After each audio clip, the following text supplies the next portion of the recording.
Ini untuk semua aspek. Saya berikan ijazah amalan dari guru-guru kami juga untuk semua aspek. Jadi kalau ilmu insya Allah meningkat lebih kuat, kalau bisnis, kalau bekerja itu lebih lancar dan dilindungi oleh Allah, ya berkah. Kalau di birokrasi, di kedudukan, di apapun, itu pun diangkat oleh Allah dengan cara yang baik dan terhormat. Ya, karirnya di semua aspek. Satu sholat amalannya. Nah, bukan yang biasa. Bukan yang biasa. Kalau bisa jaga yang 40 rakaat yang sering saya sampaikan. 17 rakaat sholat fardu. Sudah? 12 rakaat rawatib. 11 rakaat yang tahajud. Jumlahnya 40. Ya. 17 rakaat sholat fardu. Kalau ini wajib. Kalau wajib standar. Ya. Mau kaya, mau tidak, ya sholat 17 rakaat juga. Mau pintar, mau tidak, 17 rakaat juga. Jelas ya? Rumusnya 24, 4, 3, 4. Ya, itu ya, nomor aksesnya. 24, 4, 3, 4. 2 subuh, 4 zuhur, 4 asar, 3 maghrib, 4 isya. Ya, jangan sampai miss call. Kalaupun miss call harus khairayyarah. Ya, bukan syarrayyarah. Baik, pasti yang miss call muadzin. Allahu akbar, khairayyarah. Ya. Baru adzan belum qomat syarrayyarah. Ya? Oke. Teruskan, yang 12 itu hadisnya sahih. Perhatikan baik-baik. Man shalla isnatai asyrata rak'atan fi yaumin wa lailatin. Siapa yang menunaikan salat sunnah 12 rakaat yang mengiringi salat fardunya siang dan malam. Sudah, arba'an qabla dhuhri, 4 rakaat sebelum zuhur. 4 rakaat sebelum zuhur. Teknisnya bisa langsung 4 atau 2-2. 2, kemudian salam, 2 rakaat lagi, salam. Jelas? Baik. Kemudian arba'an qabla dhuhri, rak'ataini ba'daha, 2 rakaat setelahnya. Setelah zuhur 2 rakaat. 4 tambah 2 berapa? 6. Rak'ataini ba'dal maghrib, 2 rakaat setelah maghrib. 6 tambah 2, 8. Rak'ataini ba'dal isya, 2 rakaat setelah isya. 8 tambah 2, 10. Rak'ataini qabla al-fajri, 2 rakaat sebelum subuh. 12 ya. Nah, jaga yang 12 ini. Jaga yang 12. Kalau sebelum zuhur tidak memungkinkan 4, misal sebelum zuhur, karena kasusnya bisa berbeda. Ada Ibnu Umar, Abdullah bin Umar radhiyallahu taala anhuma menemukan kasus berbeda, seperti Anda di kantoran waktu singkat saat Ramadan, kan? Dapatnya cuma mungkin 2. Maka ada hadis dari Nabi sallallahu alaihi wasallam, riwayatnya Ibnu Umar. Qala au kama qala hafidtu an Rasulillah sallallahu alaihi wasallam 10 rakaat. Saya hafal dari Nabi 10 rakaat. Kalau tidak sempat sebelum zuhur 4, boleh 2. Nah, dari Ibnu Umar ini sebelum zuhurnya 2 rakaat. Sebelum zuhurnya berapa? 2 rakaat. Jadi kalau bisa 4, kalau tidak memungkinkan berapa? 2. Orang yang terbiasa 4, lalu karena kondisi tertentu dia mengerjakan 2, tetap dicatatkan oleh malaikat 4 jumlahnya. Dari mana dalilnya? Hadis. Idza maridal abdu aw safar kutiba lahu misla ma kana alaihi muqiman sahiha. Kalau seseorang sakit atau bepergian jauh atau dia sedang punya uzur syar'i seperti 2 hal tadi, dan tak mampu melakukan amalan rutinnya seperti biasa, maka tetap dituliskan pahalanya sempurna seperti rutin dan mukimnya. Contoh, ibu mohon maaf ya bu ya, mohon maaf. Perempuan dalam keadaan suci, sholat subuhnya berapa rakaat? 2, ya 2 kan nggak mungkin 3 kan? Baik ya, 2 rakaat. Sholat qabliyahnya berapa rakaat? 2 rakaat. Baik. Setelah itu baca Quran enggak? Alhamdulillah. Bisa 1 halaman, kan? Bisa. Ibu kerjakan saat suci. Saat sedang tidak suci, masa haid tiba, sholat tidak? Tidak. Baca Quran tidak? Nah, kalau punya kebiasaan sholat, baca Quran, dan tiba masa haidnya, itu pahalanya tetap dituliskan sesuai kebiasaannya. Harus tahu itu. Makanya manfaatkan, karena kalau sudah tiba masa monofos, sama. Itu Allah tuh memberikan kemuliaan khusus. Makanya bu, kalau ngaji dengan ustadz-ustadz tertentu, bikin kurikulum ngajinya fikih perempuan aja, gak usah jauh-jauh. Fikih perempuan. Keluarkan karena banyak pahala mengalir di dalamnya. Ya. Dan kadang-kadang saya suka bingung kalau bahas fikih rumah tangga itu kenapa yang tegang-tegang gitu. Sekarang fikih parenting sekarang tuh kayaknya menegangkan antara surga neraka aja tuh. Tanggung jawab suami, hati-hati dengan istri. Padahal Qur'annya mengatakan rumah tangga itu penuh dengan permainan yang menyenangkan. Yang ada banyak candanya. Gitu. Coba keluarkan tuh hadis-hadis itu ya. Ibu tahu salah satu istri Nabi ada namanya Sayyidah Saudah binti Zam'ah. Itu sepuh bu. Usianya sekitar 70 tahunan ke atas. Dan beliau, Nabi SAW bangunkan rumahnya, itu kamarnya di samping Sayyidah Aisyah, dekat situ, dekat Raudah. Sepuhnya luar biasa, hobinya bikin makanan, masak. Satu kali ketika beliau sedang ngolah tepung, Nabi pulang, pas kemudian bagiannya Sayyidah Saudah binti Zam'ah datang sedang ngolah tepung, atau dalam riwayat atau kama hadas, itu dicolek tepungnya, bermain bercanda, dicolekkan di keningnya, di kening istrinya. Nah, itu sudah sepuh, dicolekkan, masih bercanda, masih tertawa. Kalau bahasa kita masih panggil sayang gitu. Ini kapan kakek nenek masih bilang sayang dan canda.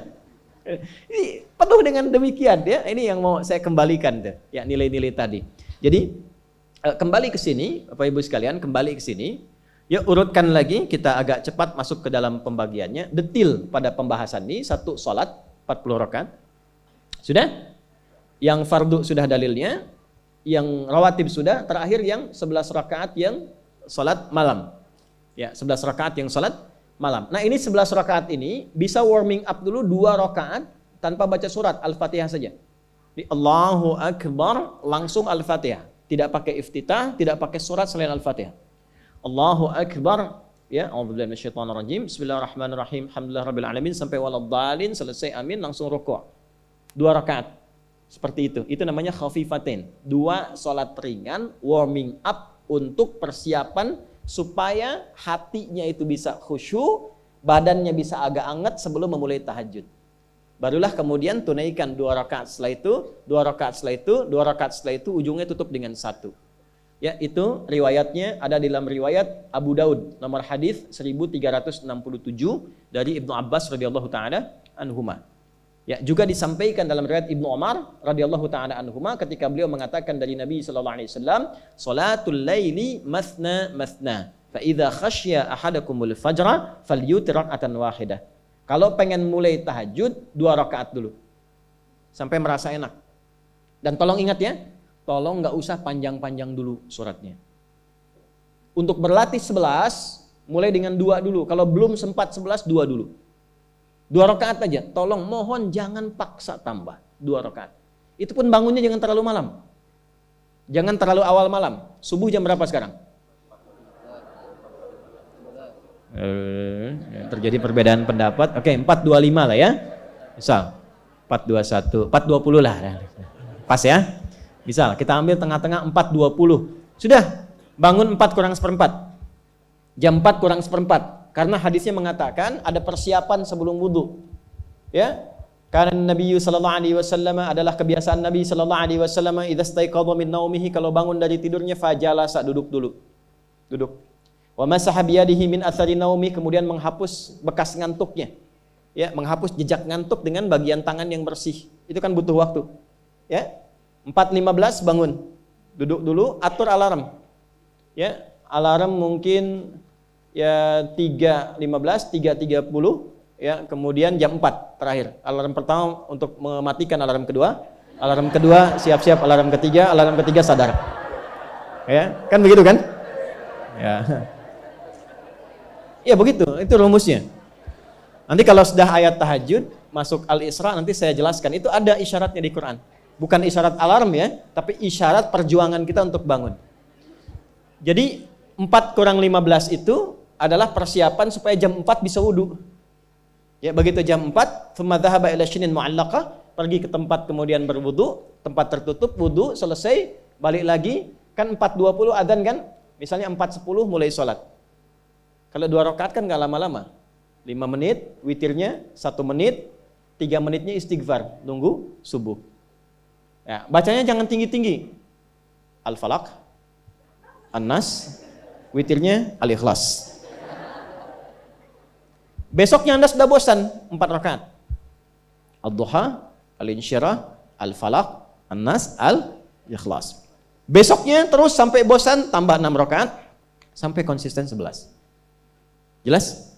Mulai dengan seperti itu, 11 tambah 12, kan berapa? 23 tambah 17, 40. Tolong jaga ini, selama hidup tunaikan aja. Kalau tidak percaya, silahkan coba, nanti lihat apa perubahan yang terjadi dalam kehidupan. Demi Allah saya katakan silahkan coba. Yang kedua Al-Quran. Yang kedua apa? Al-Quran. Kan ada 3 tadi ya? 1, salat, kedua Al-Quran.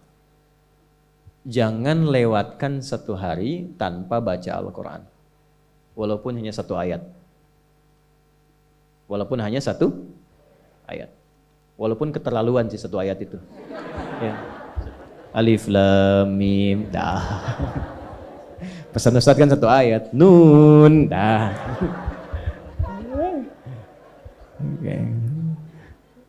1 halaman. Nah, biasanya begini, semakin banyak dibaca, semakin terjadi perubahan yang berbeda.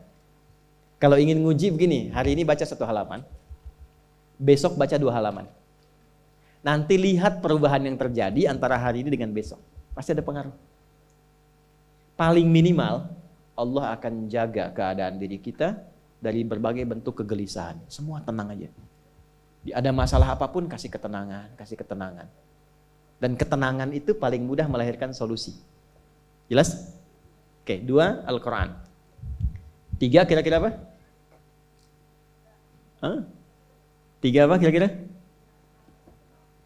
3, jaga wudhu. Gak pakai jaga wudhu. 1, sholat. 2, Al-Quran. 3 apa? Jaga wudhu. Apa dampak psikologisnya jaga wudhu? Tidak ingin batal wudhunya. Kalau orang tidak ingin batal, maaf kalau kebanyakan bohong batal tidak. Maksiat, itu batal maknawi. Makanya orang punya wudhu itu pasti kalau dia selalu jaga wudhunya akan terjaga dalam kebaikan. Karena fungsi wudhu salah satunya mencegah maksiat. Itulah sebabnya setelah wudhu kita doa taubat. Coba selesai wudhu kok taubat. Asyhadu an la ilaha illallah wa asyhadu anna Muhammadan Rasulullah. Kemudian Allahumma ja'alni minat tawwabin. Ya Allah, jadikan aku orang yang selalu tobat, bebas dari maksiat. Itulah rahasia wudhu. Salah satunya menjaga seseorang dari perbuatan maksiat. Ya, tidak bermaksiat, jaga wudhu. Saya itu banyak bercanda dengan keluarga, termasuk anak-anak. Bercanda terus, tapi serius dalam 3 hal. Salat, Quran, dan jangan pernah bermaksiat. Itu kalau anak saya itu pegang, Bu, Pak, ini cerita aja ya. Pegang mushaf nggak benar aja, itu bisa saya lempar dari jauh.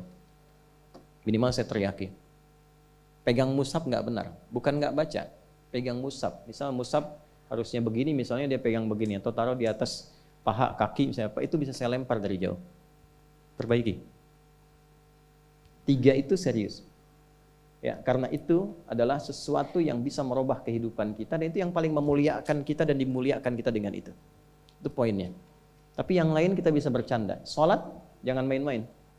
Karena itu inti kebahagiaan hidup kita. Dan maksiat itu yang paling fatal mengantarkan pada kehidupan akhirat yang buruk. Neraka itu kan karena maksiat. Nah, 3 itu ya, tolong jaga, nanti lihat perbedaannya.